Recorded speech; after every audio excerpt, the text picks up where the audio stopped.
من الشيطان الرجيم بسم الله الرحمن الرحيم ثم أفيض من حيث أفاض الناس واستغفر الله إن الله غفور رحيم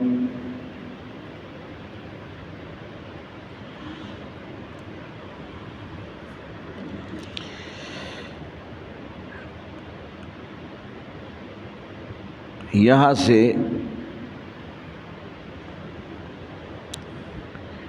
دور جاہلیت کے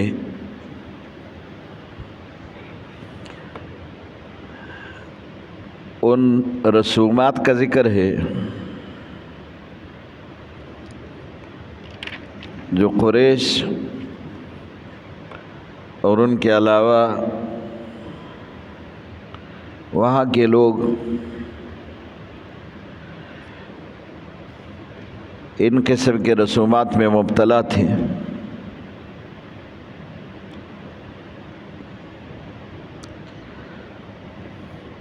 قرآن نے حکم دیا کہ اب دوری جاہلیت کے رسومات کو چھوڑ دو، ثم افیض من حیث افاض الناس، وہاں سے اترو جہاں عام لوگ اترتے ہیں۔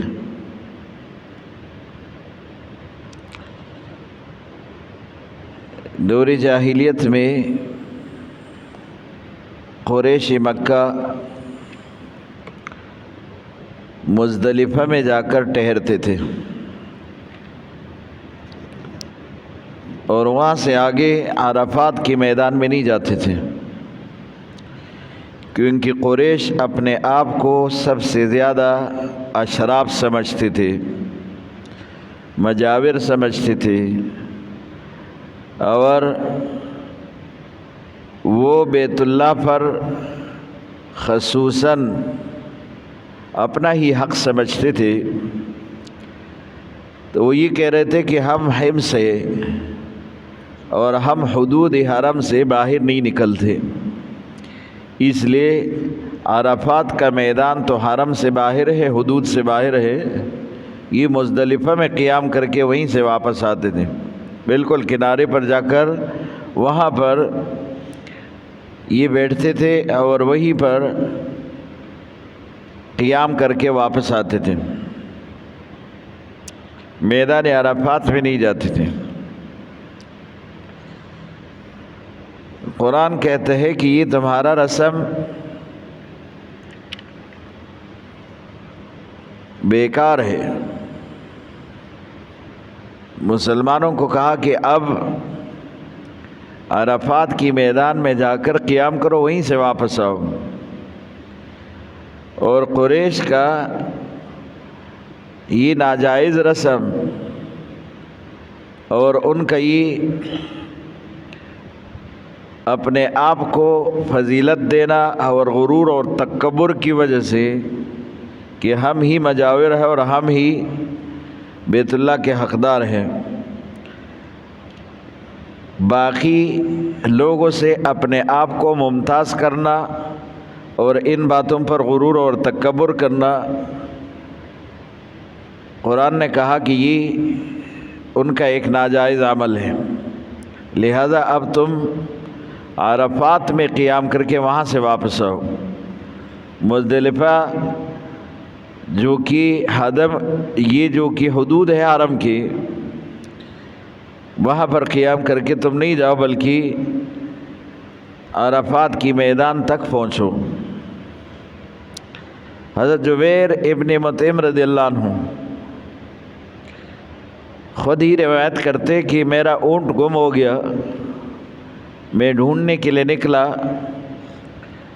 اور عرفات کی میدان میں نے رسول اللہ صلی اللہ علیہ وسلم کو دیکھا، تو میں نے کہا کہ قریش تو حدود سے باہر نہیں آتے، رسول اللہ صلی اللہ علیہ وسلم بھی تو انہی خاندان سے، یہ تو ادھر آئے ہیں، حالانکہ قریش تو ان حدود کے باہر نہیں جاتے، وہ تو مزدلفہ میں قیام کر کے واپس جاتے، تو پھر یہ حمص کا کیا مقصد؟ حضور صلی اللہ علیہ وسلم نے عرفات ہی میں قیام کیا اور عرفات ہی سے واپس آئے۔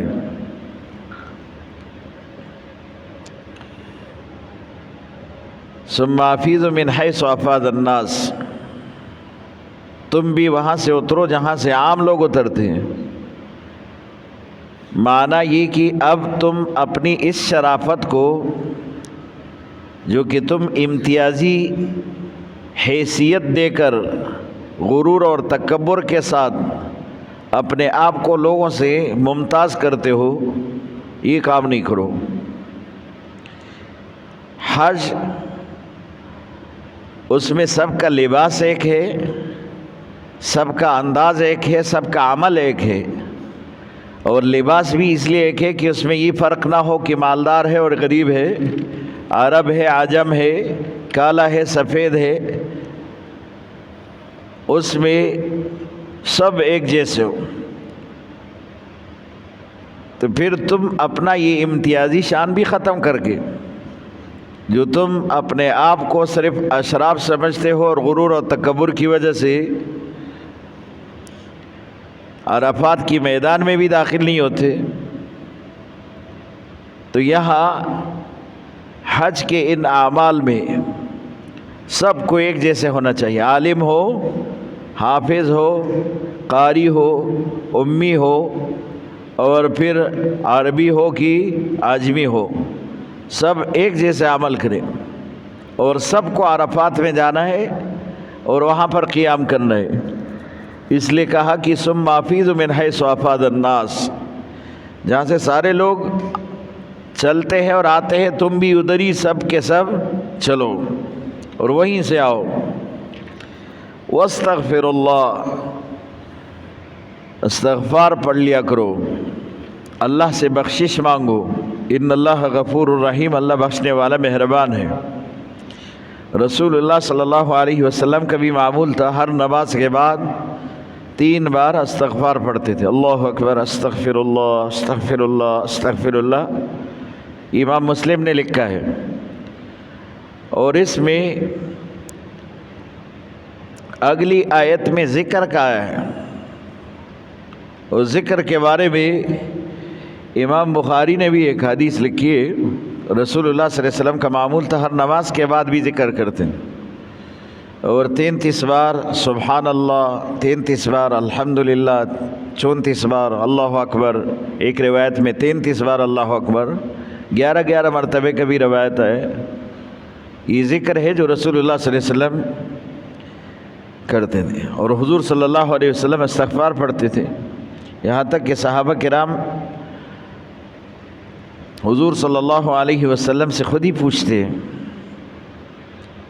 اللہ کے رسول، آپ کو تو اللہ پاک نے ویسے بھی بخشائے، ایک بہت بڑا اعلیٰ مقام دیا ہے، تو حضور صلی اللہ علیہ وسلم باوجود اس کے اللہ سے استغفار کرتے ہیں، اور خود ہی فرماتے، رسول اللہ صلی اللہ علیہ وسلم کا حدیث ہے، میں ایک دن میں 70 مرتبہ کم سے کم درود پڑھتا، کم سے کم استغفار پڑھتا ہوں، اللہ سے بخشش مانگتا ہوں۔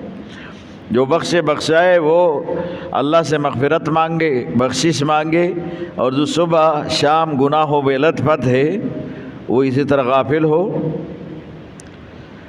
ثم افیضوا من حیث افاض الناس، وہاں سے اترو جہاں سے لوگ اترتے، تم اپنے آپ کو ان سے الگ تلگ نہ رکھو۔ واستغفر اللہ، اللہ سے بخشش مانگو، ان اللہ غفور الرحیم۔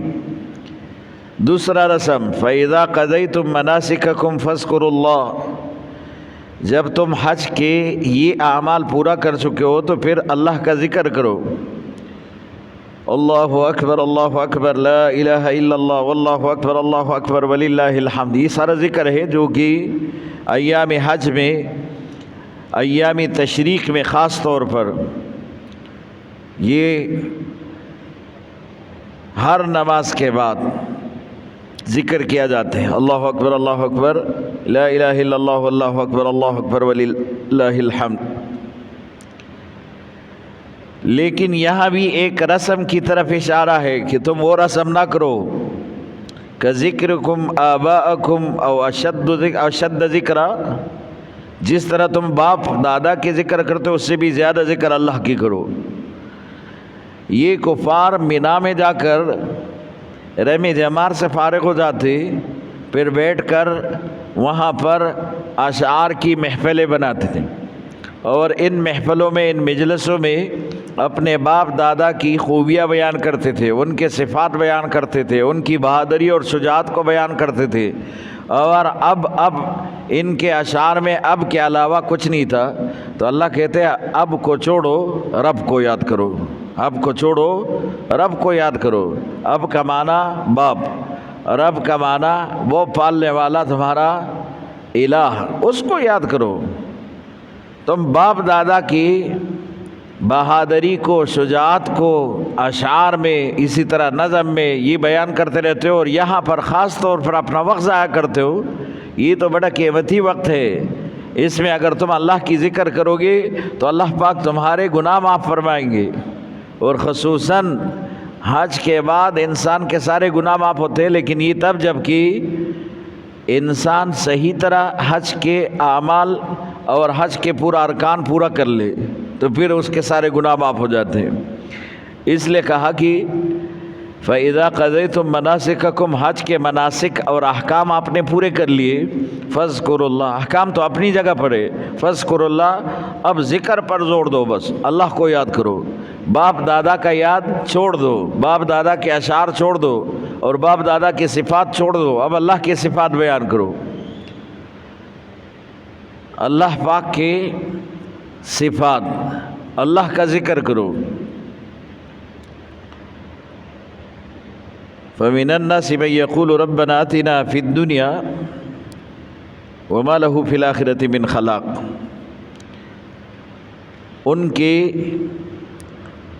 ایک تیسرے رسم کا ذکر ہے، وہ دعا بھی کرتے تھے اس موقع پر، لیکن آخرت کو نہیں مانگتے تھے، صرف دنیا مانگتے تھے۔ یہ اللہ ہمیں دنیا میں ہی ترقی عطا فرما۔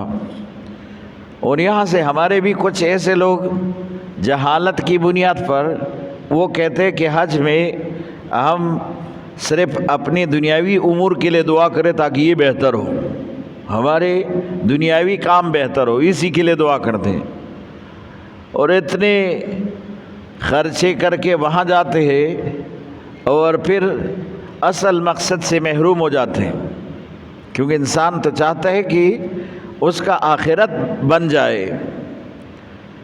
تو اللہ نے منع نہیں کیا کہ دنیا نہیں مانگو، لیکن دنیا کے ساتھ آخرت بھی مانگو۔ اور وہ بیوقوف کیا کرتے ہیں؟ صرف دنیا مانگتے ہیں، وہ کہتے ہیں اللہ ہمیں دنیا میں ہی سب کچھ عطا کر دے، بنگلے، گاڑیاں اور کروڑوں روپے وہ دنیا میں ہی مانگتے ہیں کہ دنیا میں ہی۔ اور مشہور ہے ایک آدمی حج کے لیے گئے تھے، وہاں دعا مانگ رہے تھے، اور دعا میں یہ کہہ رہے تھے اللہ مجھے 50,000 روپے دے دے، اللہ مجھے 50,000 روپے دے دے۔ تو برابر میں ایک آدمی نے اس کو روکا، ٹوکا، اس پر غصہ ہو گئے۔ وہ اس پر غصہ نہیں ہو رہے تھے کہ یہ دنیا کیوں مانگ رہے، وہ اس کو کہہ رہے تھے کہ یہاں ریٹ خراب نہ کرو، یہاں تو کروڑ سے شروع ہوتے ہیں، تم 50,000 مانگتے ہو، یہاں تو کروڑ سے ہی شروع ہوتے ہیں، ہم تو کروڑ ہی مانگتے، کروڑ سے اوپر کی بات کرو، یہ خدا کا گھر ہے، یہاں پر آتے ہو اور تم پھر ریٹ خراب کرتے ہو کہ 50,000 مانگتے ہو۔ تو اب اللہ کے گھر میں آپ گئے ہو اور آپ وہاں بھی صرف دنیا مانگتے ہو، تو یہ تو بڑی بدقسمتی ہے پھر۔ اس لیے اللہ کہتے ہیں جو صرف دنیا مانگے، بھئی یقول ربنا آتنا فی الدنیا ما لہ فی الآخرۃ من خلاق، آخرت میں اس کا کوئی حصہ نہیں ہوگا۔ جو دنیا مانگے گا دنیا تو اس کو دیا جائے گا، لیکن آخرت میں اس کا کوئی حصہ نہیں۔ ایک آدمی گئے تھے اور وہ واپس جب آئے تو انہوں نے کہا تھا کہ میرے یہاں پر 8-10 مسائل ایسے تھے جو کہ میرے ہر جگہ پر پیسے رکے ہوئے تھے اور وہ بالکل وصول نہیں ہو رہے تھے، اس کے لیے میں نے کئی وظائف بھی کیے تھے، پھر عبادت بھی کیا تھا، لیکن نہیں وصول ہو رہے تھے۔ میں جب حج پہ گیا تو خصوصی طور پر اسی کے لیے دعا مانگی اور میرے وہ سارے مسائل حل ہو گئے۔ تو یہ یقینی ہے کہ اگر دنیا مانگو گے دنیا تو دیا جائے گا، لیکن اللہ کہتے ہیں ما لہ فی الآخرۃ من خلاق، آخرت میں کوئی حصہ نہیں۔ اب دنیا آپ کو دیا جائے گا اور دنیا میں دنیا کی نعمتیں اللہ پاک آپ کو دیں گے، اور یہ ویسے بھی اگر آپ یہ نہ مانگے تب بھی اللہ پاک دیں گے۔ تو رسول اللہ صلی اللہ علیہ وسلم نے فرمایا کہ بہترین اور جامع دعا کیا ہے؟ ربنا آتنا فی الدنیا حسنہ وفی الآخرۃ حسنہ وقنا عذاب النار۔ یہ اللہ دنیا میں بھی خوشحالی کی زندگی عطا فرما، آخرت میں بھی خوشحالی کی زندگی عطا فرما۔ دنیا میں اگر خوشحالی آ جائے تو دنیا کا یہ مسائل دنیا کے اللہ پاک حل کریں گے، لیکن اگر کوئی آدمی یہ چاہتا ہے کہ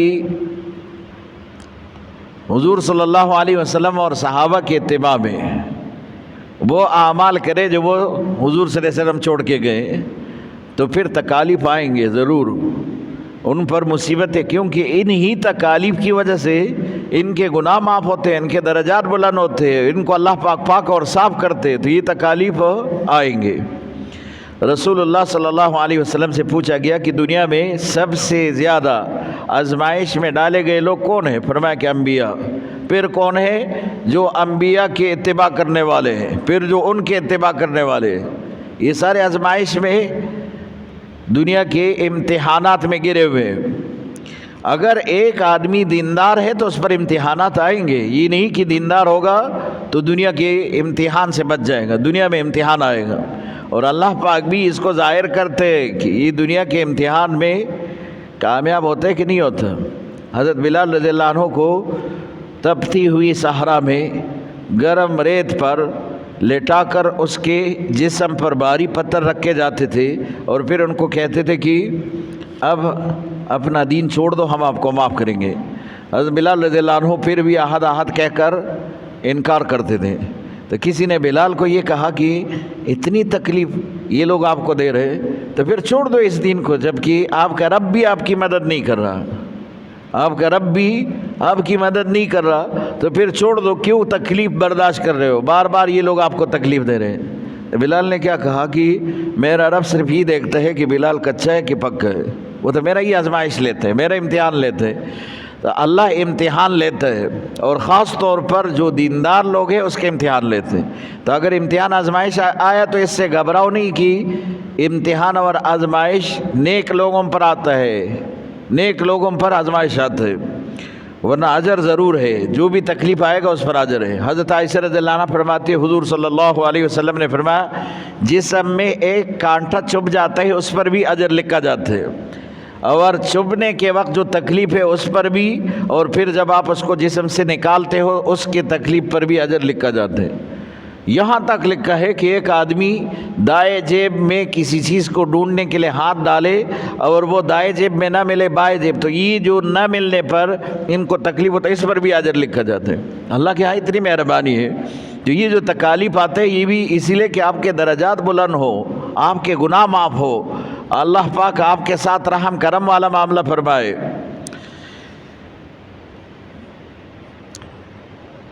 فَإِذَا قَضَيْتُم مَنَاسِكَكُم، جب آپ حج کے احکام پورا کر چکے، فَاذْكُرُوا اللَّهَ، تو اللہ کو یاد کرو۔ اللہ اکبر، اللہ اکبر، لا الہ الا اللہ، واللہ اکبر، اللہ اکبر وللہ الحمد، کذکرکم آباءکم، جس طرح آپ اپنے باپ دادا کے ذکر کرتے اور مجلسوں میں بیٹھ کر اور مشاعرے اور اسی طرح مجلس اسی کے لیے قائم کرتے اور اس میں باپ دادا کے بہادری پر، شجاعت پر، ان کے کارناموں پر تم قصے سناتے ہو، اشعار سناتے ہو، یہ چھوڑ دو، اب اللہ کی یاد کرو، یہ فضول رسمیں چھوڑ دو۔ اشد ذکر، زیادہ ذکر اللہ کی کرو۔ فمن الناس من یقول ربنا، لیکن بعض لوگوں میں سے ایسے بے وقوف ہے جو کہتے ہیں کہ اے ہمارے رب آتنا فی الدنیا، ہمیں صرف دنیا میں ہی ملنا چاہیے، بس دنیا دینا چاہیے، دنیا کا مال دولت، دنیا کی چیزیں، دنیا کی ثروت، دنیا کے عہدے، یہ ملنا چاہیے۔ وما له فی الآخرۃ من خلاق، اللہ کے آخرت میں اس کا کوئی حصہ نہیں، دنیا تو دیا جائے گا لیکن آخرت میں اس کو کچھ نہیں ملے گا، کیونکہ یہ صرف خود ہی صرف دنیا مانگتے ہیں۔ اگر یہ آخرت بھی مانتا تو کیا جائے گا؟ اگر اسی کے ساتھ یہ کہے کہ یہ اللہ دنیا میں بھی خوشحالی دے اور آخرت میں بھی، تو پھر آخرت میں بھی ملے گا، لیکن یہ صرف دنیا مانگتے ہیں تو اللہ کے ہاں بھی صرف دنیا ہی دیا جاتا ہے۔ ایک صحابی شروع میں ایمان لائے تھے اور پھر مال کے شوق میں رسول اللہ کے پاس آئے تھے، کہا مجھے مال چاہیے، حلال کا نہیں کہا، صرف مال کا ہی کہا کہ مال چاہیے۔ رسول اللہ صلی اللہ علیہ وسلم نے منع بھی کیا، مال کی شوق دل سے نکالو، فضول چیزیں۔ اصرار کیا یا رسول اللہ تو آپ میرے لیے مال مانگے اللہ سے؟ حضور صلی اللہ علیہ وسلم نے دعا کی اور مال بڑھتا گیا۔ پھر نمازوں میں سستی، کبھی کسی نماز میں غیر حاضر۔ پھر یہ ہوا کہ مال اتنا بڑھ گیا کہ شہر میں رہنا محال ہو گیا، دور چلا گیا دیہات میں۔ مال اس وقت اونٹ، بکریاں اور اسی طرح بیل، یہ مال تھا، دور چلا گیا۔ پھر وہاں سے صرف جمعے کی نماز کھلاتا تھا، باقی نمازیں چھوڑ دی۔ اور پھر ایسا ہوا کہ جمعے کی نماز بھی چھوڑ دی، عید کی نماز کے لیے صرف آتا تھا۔ اور جب پہلے دفعہ زکوٰۃ کے عامل بنا کر رسول اللہ صلی اللہ علیہ وسلم نے ان کے پاس بھیجے تو انہوں نے کہا میں اپنے مال میں سے ٹیکس نہیں دیتا۔ زکوٰۃ کو ٹیکس کہا تھا، خراج کہا تھا، کہ میں اپنے مال میں سے خراج دینے کے لیے نہیں تیار۔ ابو بکر کے دور میں خود آیا تھا اپنا زکوٰۃ لے کر، لیکن انہوں نے منظور نہیں کیا کہ جب رسول اللہ کے دور میں آپ نے انکار کیا ہے تو میں کیسے منظور کر سکتا ہوں۔ اور پھر آخر میں اسی طرح مرتد بن کر دنیا سے چلا گیا۔ تو صرف مال نہیں مانگو، صرف دنیا نہیں مانگو، صرف یہ نہیں کہ دنیا کی آسائش نہیں مانگو، آخرت بھی، اور ساتھ مال مانگو تو حلال کا لفظ بھی کہو، یا اللہ حلال مال دے، کیونکہ حلال مال انسان کو گمراہ نہیں کرتا اور حرام مال انسان کو گمراہ کرتا ہے۔ وَمِنْهُمْ مَنْ يَقُولُ رَبَّنَا آتِنَا فِي الدُّنْيَا حَسَنَةً، لیکن ان میں سے بعض لوگ ایسے بھی ہوتے ہیں، وہ کہتے ہیں اے ہمارے رب ہمیں دنیا میں بھی خوشحالی دے، فی الدنیا حسنہ، دنیا میں بھی خوشحالی دے، وفی الآخرۃ حسنہ، آخرت میں بھی خوشحالی دے، وقنا عذاب النار، ہمیں جہنم کی عذاب سے، آگ کی عذاب سے بچا لیجئے۔ یہ دعا کرتے ہیں۔ اللہ کہتے ہیں اولئک لہم نصیب مما کسبوا، ان کے لیے اس کا حصہ ہے جو کہ انہوں نے مانگے، جو انہوں نے کیا، جو اس کے لیے عمل کر رہے، جو اس کے لیے دعا مانگ رہے، ان کو یہی ملے گا، مانا دنیا بھی آخرت بھی۔ صحابہ کرام خود کہتے ہیں کہ ہم اگر صرف دنیا کی محنت کرتے تو اتنا پیسہ، اتنا دولت ہمارے پاس نہ ہوتا جتنا دین کی برکت سے اللہ پاک نے دنیا میں بھی دیا ہے، دنیا میں بھی۔ ابو ہریرہ رضی اللہ عنہ خود ہی کہتے کہ ایک وقت پھر ایسا آیا کہ صحابہ اتنے مالدار ہو گئے، ابو ہریرہ کہتے ہم پھر اپنے پرانے اس اوقات کو یاد کرتے تھے جس میں بھوک اور پیاس کے عالم میں ابو ہریرہ کبھی زمین پر گرتے تھے اور بے ہوش ہو جاتے تھے، لوگ سمجھتے تھے کہ اس پر مرگی کا دورہ پڑ گیا، حالانکہ وہ بھوک تھی۔ تو پھر اتنا مال آیا۔ اگر آپ دین اختیار کرو گے تو اس کا معنی یہ نہیں کہ پھر آپ کو دنیا نہیں ملے گا، دین کے ساتھ اللہ دنیا بھی دیتے ہیں۔ تو اللہ کہتے ہیں اولئک لہم نصیب مما کسبوا، ان کے لیے اس کا حصہ ہے جو انہوں نے کسب کیا، جو مانگا، جو عمل کیا ہے۔ واللہ سریع الحساب، اللہ بھی بڑے جلد حساب دینے والا، حساب کرنے والا۔ وَاذْكُرُوا اللَّهَ فِي أَيَّامٍ مَّعْدُودَاتٍ، یہ 5واں رسم ہے۔ اس وقت جاہل لوگ مینا میں جب قیام کرتے تھے تو بعض 3 کے قائل تھے، 2 والے کو گناہگار سمجھتے تھے، اور بعض 2 دن کے قائل تھے تو 3 والے کو گناہگار سمجھتے تھے۔ تو اللہ پاک نے فیصلہ کیا فَمَن تَعَجَّلَ فِي يَوْمَيْنِ، جس نے 2 دن گزارے اور تعجیل کی، اس میں تیسرے دن کے لیے نہیں روکے، یہ بھی ٹھیک ہے۔ فلا اسم علیہ، اس نے بھی گناہ نہیں کیا۔ ومن تاخر، اور جو تیسرے دن کے لیے رک گیا، فلا اسم علیہ، اس پر بھی کوئی گناہ نہیں۔ مانا یہ دونوں آپ کے اختیار ہے، آپ کو اختیار ہے، تیسرے دن کے لیے رکے مینا میں رمی جمار کے لیے۔ لیکن اس میں ایک مسئلہ ہے کہ اگر غروب آفتاب سے پہلے آپ مینا کو چھوڑ کر وہاں سے چلے جائیں گے، یہ دوسرے دن غروب آفتاب سے پہلے، تو پھر تیسرے دن رمی جمار آپ کے اوپر نہیں ہے، بس آپ کا معاملہ حل ہو گیا۔ لیکن اگر غروب آفتاب وہاں ہو جاتے ہیں، مغرب کا وقت آ جاتے ہیں اور آپ وہاں مینا سے نہیں نکلے، تو پھر آپ کے اوپر تیسرے دن کا رمی جمار، یہ جو کنکریاں پھینکنا ہے، یہ آپ کے اوپر لازم ہو گیا۔ اب یہ لازم جو ہوتے ہیں، اس کے لیے پھر زوال کا انتظار کرنا یہ ضروری نہیں ہے کہ آپ زوال تک انتظار کریں گے پھر رمی جمار کریں گے، شیطان کو ماریں گے، بلکہ آپ یہ صبح بھی کر سکتے، اشراق کے وقت میں، اشراق کے بعد جو ہے آپ کر سکتے، اس وقت رمی جمار کر کے پھر آپ مینا کو چھوڑ کے جائے وہاں سے۔ ومن تاخر فلا اسم علیہ، جس نے تاخیر کیا اس پر بھی گناہ۔ تو جاہلوں کا رسم یہ تھا کہ وہ ایک دوسرے کے اوپر فتوے لگا رہے تھے۔ اللہ نے کہا دونوں صورتیں جائز ہے، آپ اگر دوسرے دن مغرب سے پہلے چلے جائے بھی جائز ہے، اگر تیسرے دن کے لیے آپ رک جائے تو تب بھی جائز ہے۔ لمن اتقى، جو تقوی اختیار کرے، واتقوا اللہ، اللہ سے ڈرو، واعلموا انکم الیہ تحشرون، اور جان لو کہ تم سب اللہ کے پاس جمع ہوں گے۔ تو وہ عمل کرو کہ کل تمہیں پھر شرمندگی نہ ہو اللہ کی دربار میں، پھر تمہیں اس پر پریشانی نہ ہو، ایسا عمل کرو، اس لیے کیونکہ تم اللہ کے پاس ضرور جاؤ گے۔